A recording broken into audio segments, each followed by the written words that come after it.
Well, I guess we should start by I should allow you to actually introduce who you are as humans. As humans. Well, actually, Dana's not a human, so maybe I should go. No, yeah, no, I'm like a turtle. No, you're fabulous. I'm like just hanging out. Hey guys. You're a star. She's a star. Yeah. I'm Dana Olson. Right now I'm the Marketing and Communications Manager at the New Orleans Business Alliance, and I'm originally from the suburbs of Chicago, Illinois. I've been down here for about 2 years. Which, incidentally, I am also from the suburbs of Chicago. Shock. Yeah. Fairly close, I think. We had this conversation. We did. You're from a few towns over, huh? And then we also discussed how Midwesterners do well. We do really well here. And I just had, I just was hanging out with people. We were hanging out with people the other week at Oktoberfest, and they had just moved down from Milwaukee. And so they're big. And you were just fans. Welcome. I was just like, yeah. Well, now they're going to play softball with me, so I'm happy. The big Midwestern welcome. Yeah. That is the most Midwestern thing that you could do. Right. Meet them at Oktoberfest. At Play Oktoberfest. softball. Yeah. Be like, oh, and then watch the Brewers with them. Be like, well, it's not the Cubs, but we'll take it. Right. That's funny. So my only tie into that is that I married somebody from South Dakota. Does that count? That or counts I as think he wants to be more of like a Westerner. Yeah, I think we named our son striving Wyatt, to be a Westerner. So, Yeah. So I don't know if he'd be insulted by Midwest, but We won't I don't know if we'd risk it. allow him to We be won't Midwest. risk it. okay, yeah, maybe It he doesn't may want be him in mutual. that. That's true. Okay, Yeah. yeah. So yay for Rapid City. Love that place. Spent a lot of time there. I was born in D.C. and, my name's Jeanette Weiland. Mm-hmm. I also work at the New Orleans Business Alliance with Dana. That's how we knew each other, although I feel like I've known her for a lot longer. I know. I can't believe you've only been in the city for 2 years. That's weird to me, but in a good way. So I was brought in to head up a focus area for this group that has kind of been dormant for about a year. My predecessor left over a year ago. So the Business Alliance decided to focus on the bio industry in New Orleans and really put business development effort into like making this thriving ecosystem here. So mostly when people think of bio, they might think of like Boston or, Silicon Valley, or it depends on what you're talking about. Yeah, life sciences or tech or med tech or whatever. But little do people know about New Orleans, we actually have a really fantastic environment here. We have 2 medical schools and 10 universities and so many hospitals and like all this stuff. 10 universities? Mm-hmm. Let me try to name them all. There we go. Help me if I miss any. Okay, so we have LSU Health, Tulane, Loyola, UNO, Dillard, Xavier, Delgado, SUNO. Who are we missing? Come on. Of course this is going to happen. The pressure is really on. Yeah. Oh, shoot. What am I forgetting? Oh, Holy Cross. Holy Cross is number 9. Yeah. Oh, Holy Cross. They're not number 9. They're just the 9th one I remember. Yep. Yes. Southeastern. Yes, that's it. Okay. Yep. That is nuts. Yeah. Do you, so you're in this interesting position with the New Orleans Business Alliance. So we've obviously worked with the New Orleans Business Alliance for production beforehand, and in the first moments of sitting down, everybody has to kind of say, "What do you do?" Yeah. Can you give me the thing that you tell folks in an elevator when they wonder why we have like a Chamber of Commerce and a New Orleans and Company representing tourism and a New Orleans Business Alliance? Where do you fit into that ecosystem? Yeah, what is that? Absolutely. So we are officially the public-private entity that works on growing our workforce and also economic development within the city of New Orleans. And what I mean by public-private partnership is that we were formed out of Mayor Landrieu's administration, about 8 years ago, and now work with the current administration in sort of a semi-official capacity. On top of that, we're also a nonprofit, so we're funded by other businesses and institutions throughout the city. In terms of what we work on, we actually have 4 pillars that we base all of our efforts on. The first being, it's the end of the day, right? Friday, so I'm like, I hit these. My elevator speech is it's better be a big tower. I got your back.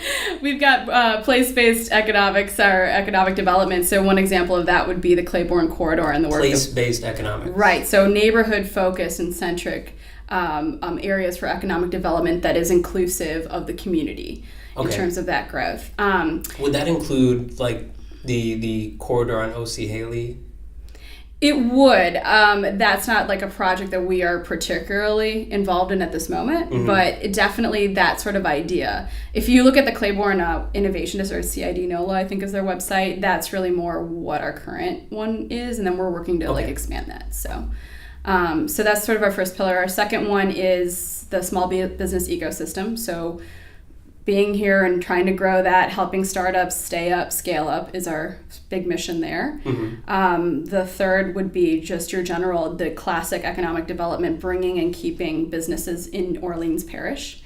And the fourth that I think is really important to tie into this that really few economic development organizations tackle is workforce development. Sure. So being able to say, like, look, our people in New Orleans are our best resource, and we need to help them find and secure jobs that will help them in terms of being in a resilient city, and then also it feeds into being able, if we want businesses to move here, we also have to be like, well, look, we also have employees that are great, that are ready to fill these positions. So. Yeah, it's definitely a two-way street because when you think of your people on every level in terms of skill sets. Yeah. Okay, so let's say you have this big push and you have your community members who also have lots of formal education and there are no companies here to work at. Where do they go? Right, you have the brain drain, right? Yeah. So there's that piece, and then there's the companies either already being here or the ones that you want to attract here. So industry attraction, and you have to do both simultaneously. Which Dana mentioned, we are probably, I think, and I don't want to misspeak, but I'm pretty sure we are the only economic development organization in the country who has all of that under one roof, and which is very unique to New Orleans because we. Obviously, folks know that we run an apprenticeship program in-house, so 22 to 26 start folks as junior apprentices, senior apprentices, eventually moving into full-time positions. And we felt like we were on the cusp of these larger organizations that were actually beginning to even think about workforce development because it felt like in education, it was heresy for you to even consider that somebody might graduate high school and then train to be an electrician. Yeah. When those are incredibly in-demand jobs. Right. And it seems like there's been this turn in the last 4 years where you get folks like the Youth Force NOLAs, organizations like the NOCC that's just open, Uncommon Construction, who are diving headlong into this, which I think is fantastic. Right, and healthcare is a great example too, because then you have, so Delgado Community College they have 31 allied health programs, which means like anybody from, RNs to different skill sets and clinicians, lab technicians, the folks who are really running the operations of the healthcare business behind the scenes that you don't really think about if you just think about like, I just need to go see my doctor and maybe there's a nurse there. Well, there's also a lot of other folks doing skilled labor. So we have those programs already in place. If you think about like DXC technology is a great example. Well, can you explain what DXC technology is? I drive by on the highway. Their name is on a building. I'm very excited that they're here. I have no idea what they do. Oh, Dana, you might have to take that. I'm not a tech person. You're not? I'm not a tech person. I don't want to misspeak. I don't want to either. Programming, they need coders and programmers. That's all I know. If anybody knows what that means, jump in. Yeah. DXC, where you at? They, I believe they do stuff with data. Right. So I'll tell you why I brought them up. So I brought them up because you're asking the marketing person. I just write. Right. I don't. I'll do my homework. I'm not over tech, but I need to be better. Yeah, we're getting there. But we brought them up because they have very formal relationships. So part of the agreement for them to actually come here and set up shop entailed them saying, we want formal official relationships, regular rhythms. So like, I don't know if they meet monthly or what, but my boss meets with them. I think there's a monthly meeting going on his level, probably more often on other levels, but they meet regularly with UNO and I think with Delgado, and they have a direct hand in crafting the curriculum, like in their computer science programs, so that the graduates coming out of those like undergrad programs or wherever have the skill set. So in theory, you're eliminating any barriers to them applying for jobs. And then I think UNO is at the point right now where they're just looking to do certificate programs. To get folks into jobs as quickly as possible. Yeah, because I mean, you don't need to spend 4 years in a 4-year institution to learn technology that's already outdated. By the time you've done one class, so they're really how do you even get into this? How do you start? Because in our research, and as most research as you can do, creeping on people's LinkedIn pages and seeing where they did their undergraduates and advanced degrees. Yeah. How does your history lead you to where you are Oh, for now? economic development? Yeah, how do you wind up in this ecosystem? I don't know. I had a weird track to get here. I've retired from 2 different careers already. It's like I like to say I've retired. That's a lie. I just stopped doing what I was doing and kind of pivoted. But for 9 years of my life, I worked in financial services. So I was in the investment advisory world. My exit from that stemmed from becoming a mother. I was commuting back and forth to DC every month. To the point where like I kept a home and a car there. My husband was here, and I thought it was so cool and glamorous until I got pregnant. And I was like, no, I want my babies raised in New Orleans because I grew up in the DC area. And no offense to my hometown, but this place is way better. I hear a lot of folks say the opposite. They say New Orleans is an awesome place to be young and hip and cool, but if I have kids, I want to run away to the suburbs of Tulsa. I guess to each his own. I grew up in a place that was extremely diverse in terms of like racial and socioeconomic statuses. That I do kind of miss. I don't miss 4 seasons. I love tropical weather. So after having lived here for so long, I did go back there and ran the business. All my former partners are still there. This is going to sound so shallow and empty, but really like after the holidays were over, it's gray and it's dead and there's no Mardi Gras and there's no sunshine and there's no palm trees and there's no parties and it just like a cultural there's no culture. I mean it's a very transient community. So a lot of folks are in the military or working in law and a lot of associations, the Hill, a lot of lobbying, like so everyone's just kind of in and out, and it's just if that's your thing, like if I was a lawyer, it would probably be heaven on earth, but I'm not, and so from a mother's perspective, I just think this is not going to be the least challenging place to raise a family, but it's one of the coolest places, and I envy my kids and their experiences so far, and they're only 4 and 2. New Orleans kids are cool, right? Yeah. I feel that envy. I would agree with that. I really do feel that envy. Yeah. I mean, kind of maturity. There's a certain kind of maturity. And they know how to they still have like a social skills that I feel like is it weird? This is totally left field, not at all related to economic development. But is it weird? Is any of that? Yeah. What are we doing here? No, we're going existential. Okay. Is it weird being a parent of a child who is a native to a place when you had a history in like DC where their experiences are their only experiences here, and in some ways is there a weirdness there? To me, when I think about it, if I think about raising kids in New Orleans or a city in a place that is not the suburbs of Chicago, you're kind of like, well, I'm the alien. My kids are the normal people here. Well, living here, that if you are not born and raised here, you're not from here. I've lived in Louisiana over half my life, and I will never, ever be from here, and I'm okay with that. I feel like whenever I introduce myself, I'm like, but I've lived here since before Katrina, and I try to throw that out there. But everyone wants to know where you went to high school, and nobody knows where my high school is. So, but actually, I grew up raised by a mother from New Jersey and a father from New York who both met in college in DC, and that's why my sisters and I were born there. So I guess they kind of did the same thing. I don't know. I think you always do as a parent. There's no handbook. You're like, I don't really know what I'm doing. Winging it. I'm not going to tell my kids this. Yeah. They think I know everything. We're going to keep it that way. But on the inside, I still feel like I'm 22, and I just think this is a cool place to live. So they're going to like it, and that's it. You better like it. This is your childhood. You can only show this to them when they're 30, please. There you go.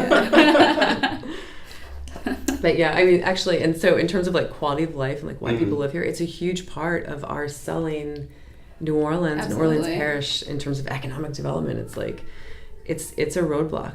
I mean, because there's an apprehension. There's terrible. I shouldn't say terrible. We have a challenging public school scenario.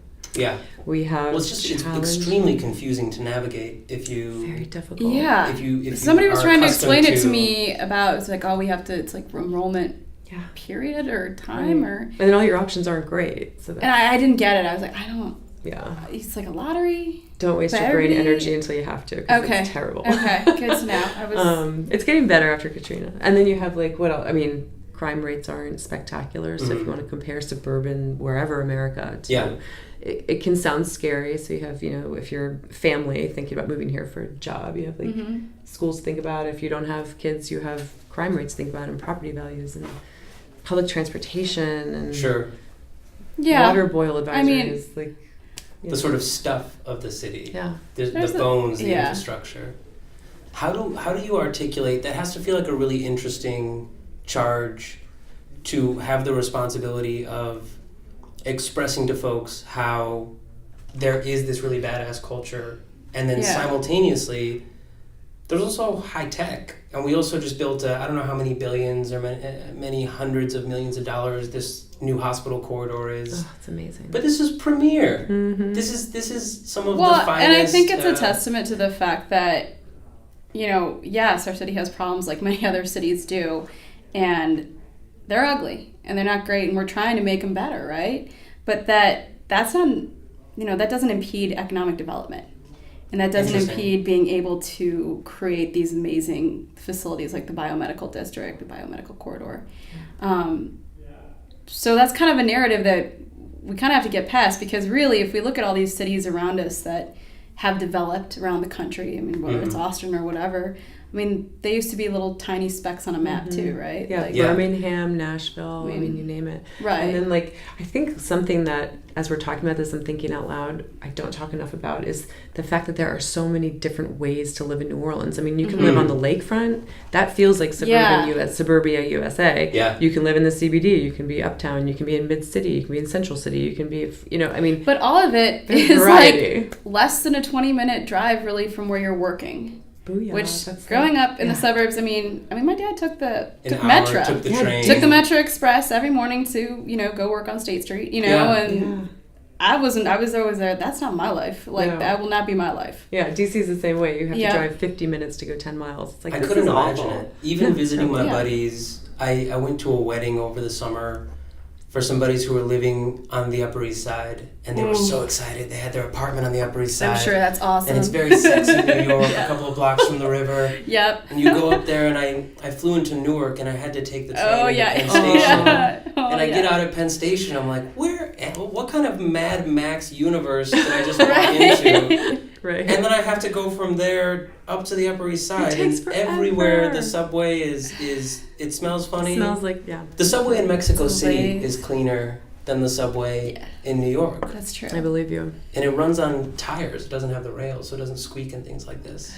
It's really beautiful. The summertime in New York City subway stations is the grossest. Do you see a move? Do you look at, because I imagine you're looking at macro trends really often. Do you see the move from larger cities like your Chicagos, your New Yorks, your, maybe not Houston, maybe Houston, to cities that are more like New Orleans, or you mentioned Birmingham? Cities that are a little more indigenous, that have kind of a unique culture to them. It seems to be I think so. And if we think about it, so New Orleans was recently ranked 3rd in the country for the youngest entrepreneurs. Folks like you. Average age is 35.7, about that. 36. That's oddly specific. Yeah. Why do I don't know. It's like I read these things. But I mean, when I look at that, and I forget who does that. It's Lending Tree, I want to say, is a source. But if you look at the top 10 cities on that list, it's Minneapolis is on it. I think Milwaukee. I want to say Iowa City. They're not your classic Austins. I think Portland might be on it, but like the Seattles, the Californias are not necessarily on that list. It's like places in Ohio. Right, it's like they're gaining this new street cred that cities like that never had before. Well, I think those cities too are probably also, like us, being a little more open towards bringing business and getting those incentives out there. Do other cities try as hard as New Orleans does? Oh, this is a whole world. I never knew it existed till I got into economic development. And actually, after I had accepted the job, my start date wasn't for a few weeks, and I went to Rapid City, South Dakota, and I got off the airplane in that tiny little airport, and the very first sign that I saw hanging over the escalator was about the South Dakota Economic Development Organization. So if you ever read the Wall Street Journal, you'll see entire full page ads put out by like Ohio or it's a thing. Like, come to Indianapolis. Yes, and I was actually in our kitchen area at our new office. I was reading the city business report, and it had 2 or 3 ads by 2 or 3 different states in our New Orleans city business report advertising. Does it work to try to snag people? Are people flipping through that and they're like, I need to go to South Carolina? I don't know if it works that immediately, but it definitely marketing puts. Well, yeah, when you put a holistic approach to it, I don't think just one ad's going to get a company to move. Sure. But if it plants a seed, maybe we should. It's the way it happened with DXC. I mean, I think people at the how do you begin that relationship? So I imagine this that's more in your realm. Is that what success? How is success measured? Is it the case that you just kind of put the feelers out there, or is it that you identify target businesses that you think would work well, and then you kind of nurse this long relationship and try to kind of ease them into the city? So everything you just said is right, and then there's more to it. I wasn't given a roadmap when I started, so I'm kind of just like forming lots of ideas, and my strategies are getting tighter and tighter as I meet with more people and understand the history of New Orleans and what went wrong and what didn't work before. Because to give you some perspective, right before Katrina, the bio district was officially formed, like as a legal legislatively. And by this you mean that stretch at Canal by I-10? And that goes all the way up and encompasses Xavier up to Carrollton. So it's a 1,500 acre rectangle if you look at a map. But what was it before? Nothing. Just there was no like boundary defined. So it was officially defined right before Katrina. Which sets it up for what? So from a city planning situation, why does somebody go, I see empty squares, let's call it the innovation? Because in theory, there was this actually a really fantastic, 100 and some page strategy plan put together to make something there, like to build a Las Vegas in the middle of the desert, so to speak. Sure. But that's not really true. I'm exaggerating because we already have 2 medical schools right there. We already have hospitals there. We already had Xavier, and they have a pharmacy program. And at one point, great one. Yeah, and they produced, I think, the leading number of African American MDs in the country for a number of years. They might still be in the top 3, but so we already had a lot there. Then Katrina hits. Sure. Obviously, resources are diverted and attention's diverted, and so it just kind of there wasn't anybody really spearheading the effort or facilitating it. I see. Which is why my position was formed. So I'm just going to try my hardest.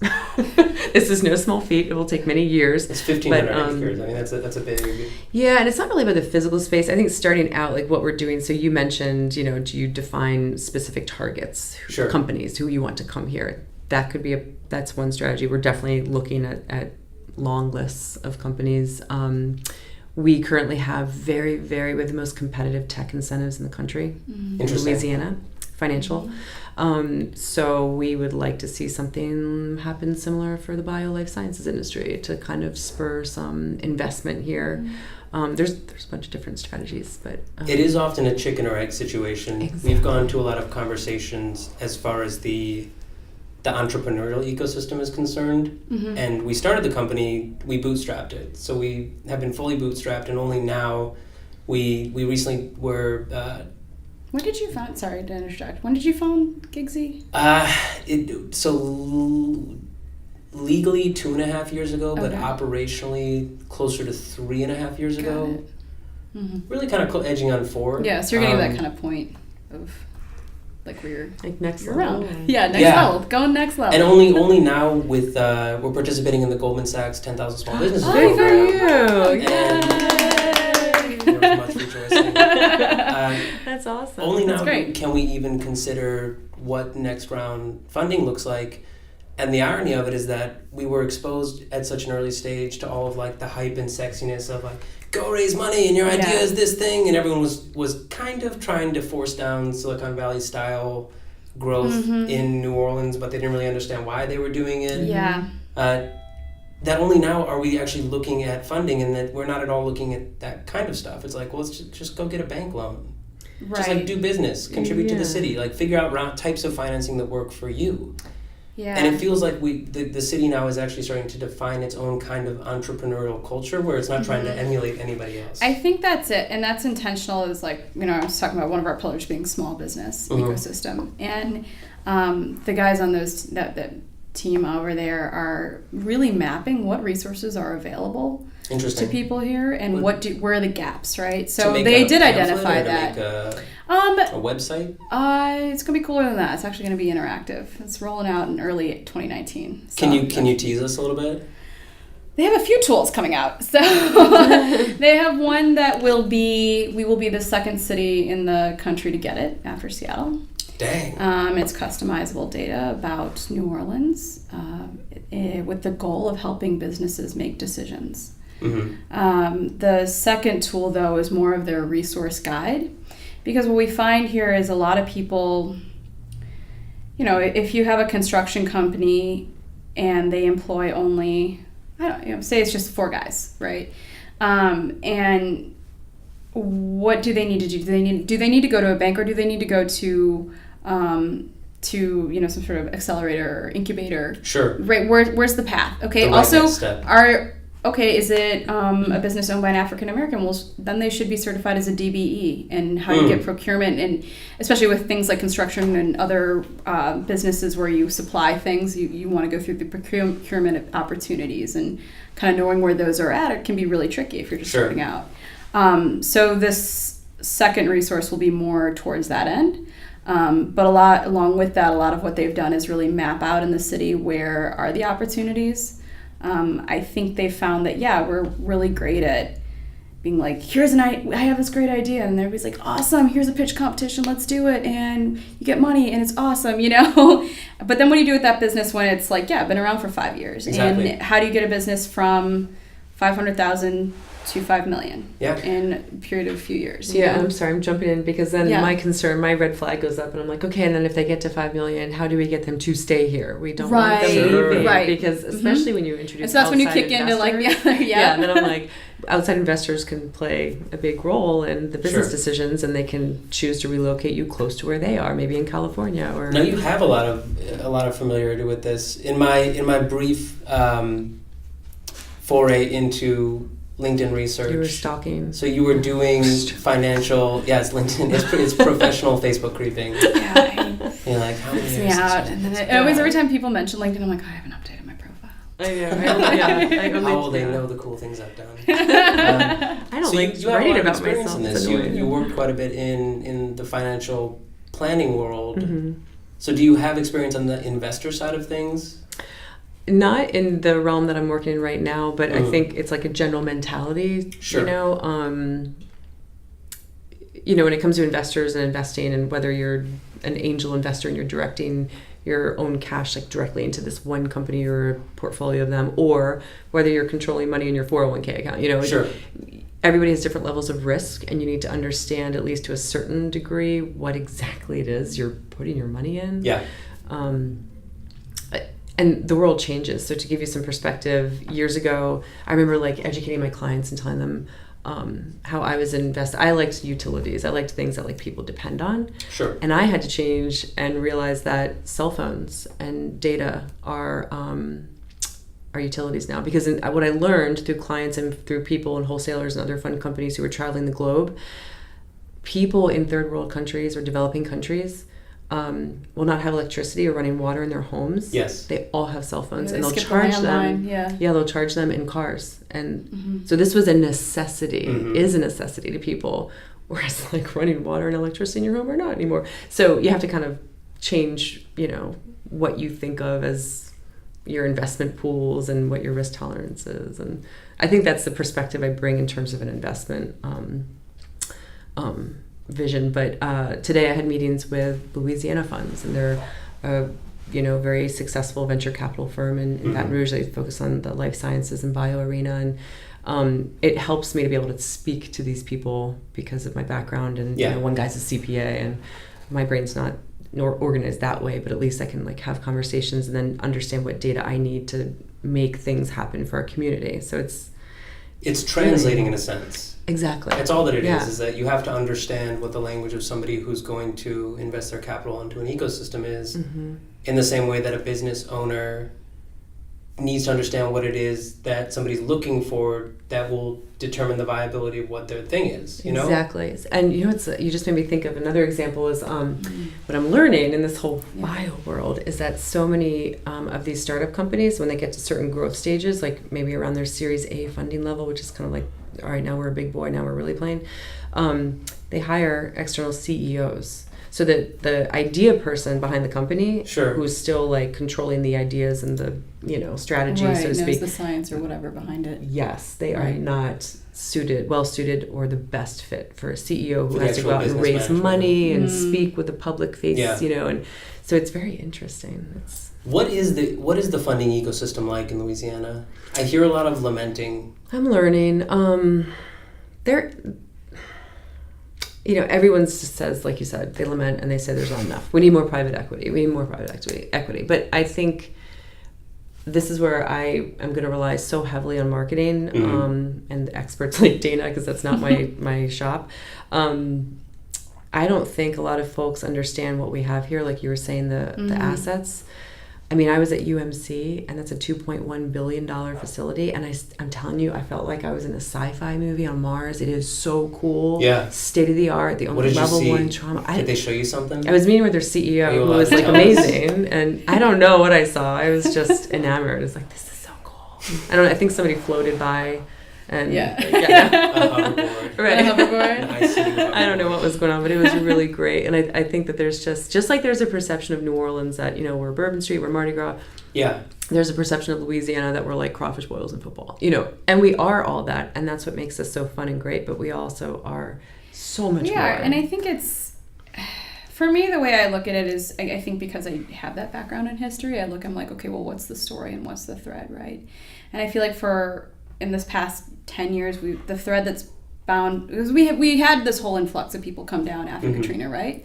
All these Midwesterners that do so great down here. We sweat for a little bit for the first couple of years. Right, but then and then we taunt our families when they visit. Yeah, exactly. And then freeze when you go home. And that's true. Get out of the air hits you at O'Hare. My dad called me when I got off the plane at O'Hare last February, and he called me 4 times to ask if I had my coat with me. Oh no! And I was like, so sweet. Dad, father, dearest father of mine. He's like, I'm gonna pull right up. I'm gonna be at C as in cat. 3 C as in cat. Nice. Yeah. Do you have your coat? I'm like, yes, I have my coat. The coat is there, Dad. I got you. They fear for us. They do. My mom always has an extra pair of gloves in the car for me. You guys are so cute. Bad. This is very weird for me because now I'm a mom. Yeah. So I'm new. Like, right. What's happening? No, but it's bad when it's like, it's now. bad when you're like, I'm old enough, I don't need this. But what was I saying? But just we had this narrative that, and really I think what tied the last generation of people here is like, whether you were new or old, you had this common thread of Katrina binding everybody, right? And I think that's, as a historian, I'm like, okay, but where does that thread go from here? As somebody who moved here 2 years ago, I don't have that commonality. I certainly remember it. I lived a lot in the past half of my life in the South, so I'm very aware of it. But what are we telling the next generation that's coming out of college right now? And I think in terms of why people don't know about these amazing facilities that we have is we didn't really know. We spent the past 10 years recovering, rebuilding. And then, we're playing catch up. We're still playing catch up, but I think we're making pretty great gains. And so now I think we're finally getting that point of, okay, so what's our message? What's our story? And so that's something I think about pretty much every day. And I don't know if I have the answer to it yet. I'm working on it. And the Business Alliance, the thing that we really feel passionately about is that we have, as an organization, we have a very specific lens on everything we do, so that our totally long-term end game is closing racial disparities. We have some statistics and data about New Orleans that prove to us that we're out of whack with national trends and other cities that have done better. And so I think in terms of whether you can't bond to the Katrina thing because it happened a decade ago or whatever, you can always bond to people who want to do good. Yeah. And if you want to invest you and your education, your time and your energy or your money or whatever it is, true impact investing can still happen in a very established historic city like New Orleans. Yes. Like, because as old as we are and as cool as we are, we still have so many issues and so far to go in terms of making successes for everybody in our community. Yes. So it's still like, I think we could pitch that better. We just need to. It's really the intimacy. One of the biggest differences, you take something like a Chicago and you compare it to New Orleans. Just structurally. If you were to shrink Chicago to the size of a New Orleans, structurally, the way the city is set up is incredibly hard. If you go north-south, you go north-south. Yeah. If you go east-west, you go east-west. You look at the highways, you look at the trains. If you go south of the loop, you go south of the loop, and then you go back north. Oh, it's a grid. That maps the way that the socioeconomics of the city unfold. There are hard and fast dividing lines, right? Hugely so. And New Orleans has always struck me as a place where that was absolutely the case, but because of the intimacy of the city, it was not as cleanly delineated. And that seems like it provides a greater opportunity, in all honesty, because you can't sort of hide away what's happening in your city into different regional pockets, in a sense. And of course it still happens. There are very glaring issues and errors that have occurred historically, but it always has felt like there's a little more opportunity than a big city like a Chicago, whose bones and its highways and its trains keep it divided in a way. Absolutely. I mean, I totally agree with that, and I think, you have also just being smaller, but just that sense of community, of knowing who your neighbor is, still a little bit more here, matters more. And I think because of that, because you have to go through weird ways to get places here, you're always seeing it, and so you're always, I mean, for me, if I'm being honest, the South Side in Chicago is a foreign place to me. Yeah. As far as south I'll go is Bend is the University of Chicago, maybe, right? And that's not south. exactly south, but I mean that's You're not in I the think hundreds. that version of New Orleans is like a lot of people won't go to the east because they don't have. That's true. That's true. Big hiccup we have at the east is that you're right to point that out. There's no we can't get the investment in terms of just big retailers or anybody. The mayor's working really hard on this initiative. Big empty malls. Yeah, it's really. I hadn't gone through there in a while, and I went with my boss probably about 2 or 3 weeks ago, and then I went again for a meeting with the New Orleans East Hospital, which is gorgeous, and they've oh my gosh, in 4 years their services have just grown exponentially, and they're serving so much more of the immediate community, so that people are not driving miles to go into the city to find healthcare, like primary care and hospital. Yeah, it's really great. They're like this beacon of light in an area that I cannot believe is still so underdeveloped since Katrina. We saw buildings where we still saw the water lines. Come on, Why? Well, why is... That's what we ask ourselves with the mayor's office quite often.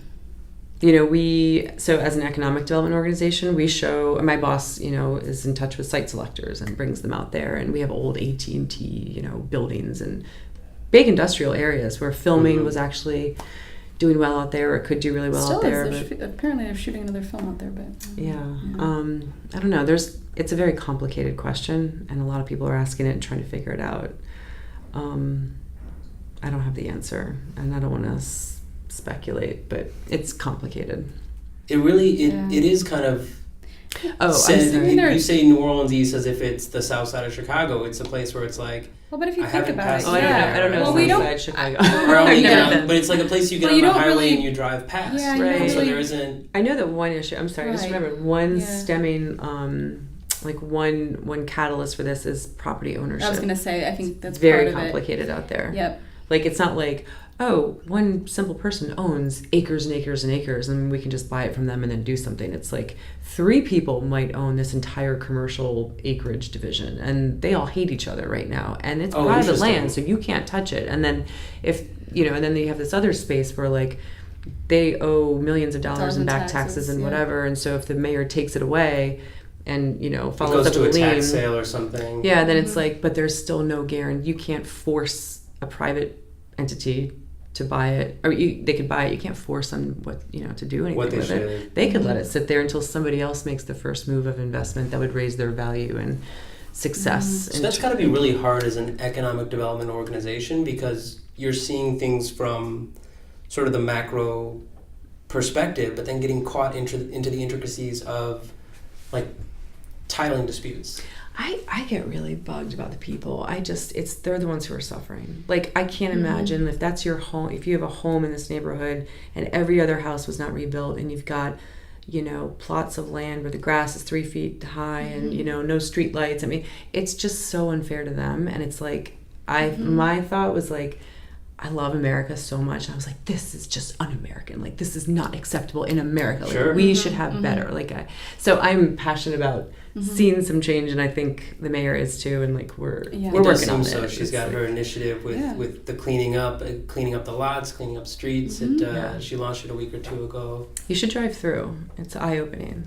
We've done a good number of projects out there. I used to have some students that lived in the east, so I'd be out sort of periodically. Yeah. Some schools that we would serve were in the east, so periodically we'd be out there driving and just kind of driving by. But the interesting point that you bring up to me is this idea of, we talk about blight in the city all the time.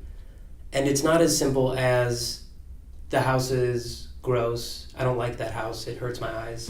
Let's just buy it and fix it. Everybody in their mind goes, just somebody buy the house. Just buy the freaking house, fix the house is good. Then we live in the house. Then we have a neighborhood. Everyone smiles. Then we'll run. Like, we pet each other's dogs. It's so much more complicated than that when you look into conversations about environments that have been first off destroyed by natural disaster, where then there's titling or inheritance issues, where then there's also owners, investment issues, or there's tax issues. Do you feel like a lot of the work to be done has to happen through the city before it happens through private investment? Do you do advocacy work with the city to try to clarify or simplify, to kind of remove some of the fat that gets in the way of folks just like getting the thing done? Yeah, I mean, we do. I mean, it would be beautiful to see public and private always work together. The public's not always going to have the means, the resources that private has. And then maybe they shouldn't be in that business. It's like we don't have government to be, real estate developers. Like, that's, maybe not appropriate, but them working together is key. And I mean, I think they do work together pretty well. Do they? What we're seeing, this is a new administration too. So they're still like, deciding how they want to do things, but they seem to be very proactive and concerned, and What I appreciate is it seems like Mayor Cantrell is not doing anything without doing her homework. The first words out of her mouth are always, "Let's do a study." Yeah. Okay. That seems like an entirely reasonable way to begin the conversation. I know. I can understand how it might seem frustrating for some if it's not immediate gratification, right.